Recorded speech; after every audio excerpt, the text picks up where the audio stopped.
Olá, amados, que a graça e a paz do Senhor seja com todos. A Ele, ao Senhor, somente a Ele, toda honra, toda glória e todo louvor, porque só Ele, o Senhor, é digno de receber louvor. Estamos fazendo a leitura do livro de Lucas e, consequentemente, todo o livro, todo o Novo Testamento, até o último livro, que é o livro de Apocalipse. Então vamos continuar aqui lendo hoje Lucas capítulo 22. Estava se aproximando a festa dos pães sem fermento, chamada Páscoa, e o chefe dos sacerdotes e os mestres da lei estavam procurando um meio de matar Jesus, mas tinham medo do povo. Então Satanás entrou em Judas, chamado Iscariote, um dos 12. Judas dirigiu-se ao chefe dos sacerdotes e aos oficiais da guarda do templo e tratou com eles como lhe poderia entregar Jesus. A proposta muito os alegrou e lhes prometeram dinheiro. Ele consentiu e ficou esperando uma oportunidade para lhes entregar Jesus quando a multidão não estivesse presente.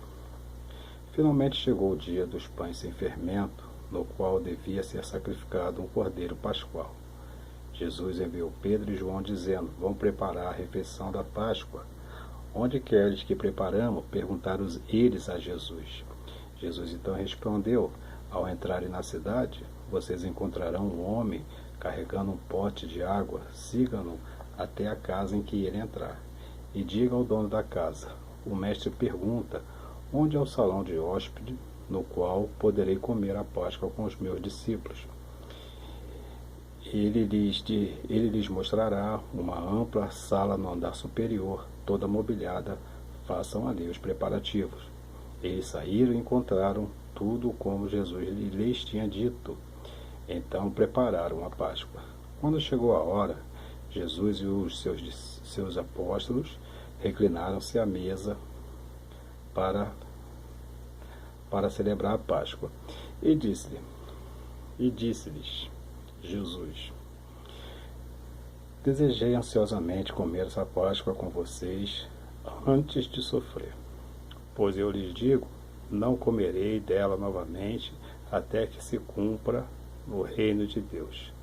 Recebendo um cálice, ele deu graças e disse: tomem isto e partilhem uns com os outros, pois eu lhes digo que não beberei outra vez do fruto da videira até que venha o reino de Deus. Tomando o pão, deu graça, partiu e o deu aos discípulos, dizendo: isto é o meu corpo, dado em favor de vocês, façam isso sempre em memória de mim. Da mesma forma, depois da ceia, tomou o cálice, dizendo: este cálice é a nova aliança no meu sangue, derramado em favor de vocês. Mas eis que a mão daquele que vai me trair está com a minha sobre a mesa. O Filho do Homem vai, como foi determinado, mas ai daquele que o traiu. Eles começaram a perguntar entre si qual deles iria fazer aquilo. Surgiu também uma discussão entre eles acerca de qual deles era considerado maior. Jesus, porém, lhes disse: os reis das nações dominam sobre elas, e os que exercem autoridade sobre elas são chamados benfeitores. Mas vocês não serão assim. Pelo contrário, o maior entre vocês deverá ser como o mais jovem, e aquele que governa como o que serve. Pois quem é o maior? O que está à mesa ou o que serve? Não é o que está à mesa, mas eu estou entre vocês como quem serve. Vocês são os que têm permanecido ao meu lado durante as minhas provações. Eu lhes designo um reino, assim como meu Pai o designou a mim, para que vocês possam comer e beber à minha mesa no meu reino e sentar-se em tronos, julgando as 12 tribos de Israel.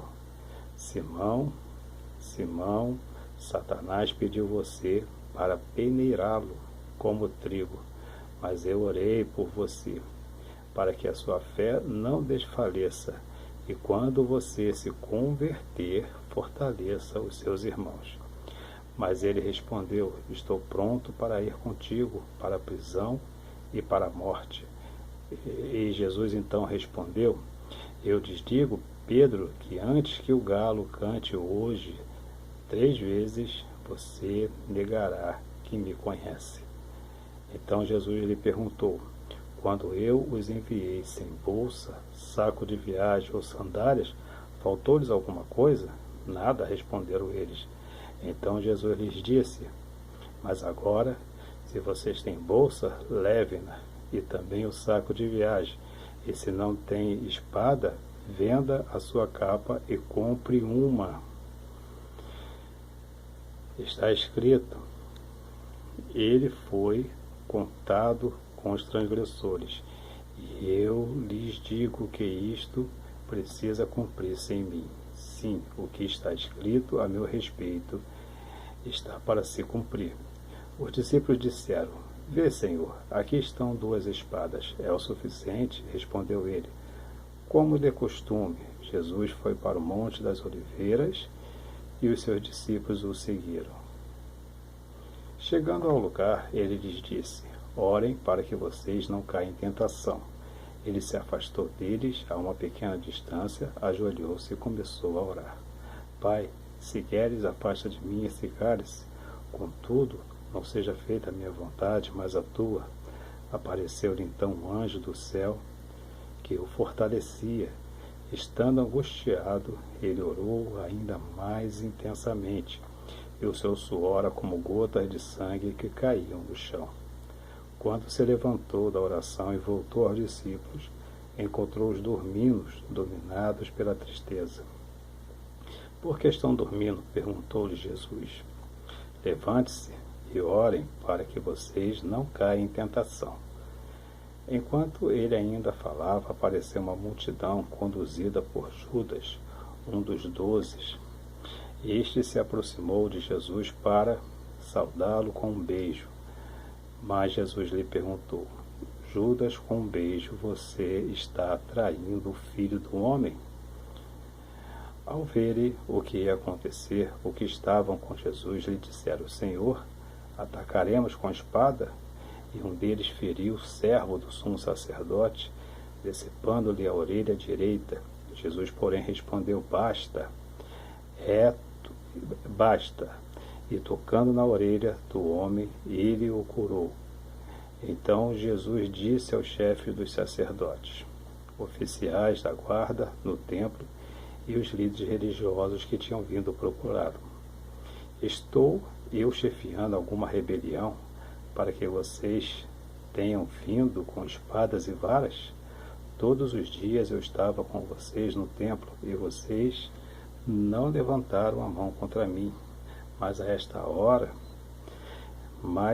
a hora de vocês, quando as trevas reinam. Então, prendendo-o, levaram-no para a casa do sumo sacerdote. Pedro os seguia à distância. Mas quando acenderam fogo no meio do pátio e se sentaram ao redor dele, Pedro sentou-se com eles. Uma criada o viu sentado ali à luz do fogo, olhou fixamente para ele e disse: este homem está com ele. Mas ele negou: mulher, eu não o conheço. Pouco depois um homem o viu e disse: você também é um deles. Homem, não sou, respondeu Pedro. Cerca de 1 hora mais tarde, outro afirmou: certamente este estava com ele, pois é galileu. Pedro respondeu: homem, não sei do que você está falando. Falava ele ainda quando o galo cantou. O Senhor voltou-se, olhou diretamente para Pedro. Então Pedro se lembrou da palavra que o Senhor lhe tinha dito: antes que o galo cante hoje, você me negará 3 vezes. Saindo dali, chorou amargamente. Os homens que estavam detendo Jesus começaram a zombar dele e a bater nele. Cobriram seus olhos e perguntavam: profetize, quem foi que lhe bateu? Ele lhe dirigia muitas outras palavras de insulto. Ao romper do dia, reuniu-se o sinédrio, tanto o chefe dos sacerdotes quanto os mestres da lei, E Jesus foi levado perante eles. Se você é o Cristo, diga-nos, disseram eles a Jesus. E Jesus respondeu: se eu vos disser, não crereis em mim. E se eu vos perguntar, não me respondereis. Mas de agora em diante o Filho do Homem estará sentado à direita de Deus Todo-Poderoso. Perguntaram-lhe todos: então você é o Filho de Deus? Vós estáis dizendo que eu sou, respondeu ele. Eles disseram: por que precisamos mais de testemunhas? Acabamos de ouvir dos próprios lábios dele. Aqui então termina, Lucas capítulo 22. Em breve estaremos trazendo o 23. E lembre-se que servir a Deus não é difícil. Difícil é deixar o pecado. Aqui embaixo, na descrição, está a minha intenção em ter esse canal. Lendo você, entendendo que é isto que eu realmente quero. E se você quiser colaborar, você pode. Você pode se inscrever, você pode assinar o canal, você pode divulgar. E assim você estará juntamente comigo levando a palavra de Deus a todas as pessoas, onde quer que elas estejam e onde quer que se encontrem, e seja como quer que elas sejam. Tem pessoas que não podem ler, não têm condição de ler. Então você pode contribuir com isso. E lembre-se que servir a Deus não é difícil, como eu falei. Difícil é deixar o pecado. Um forte abraço. Até a próxima, querendo Deus.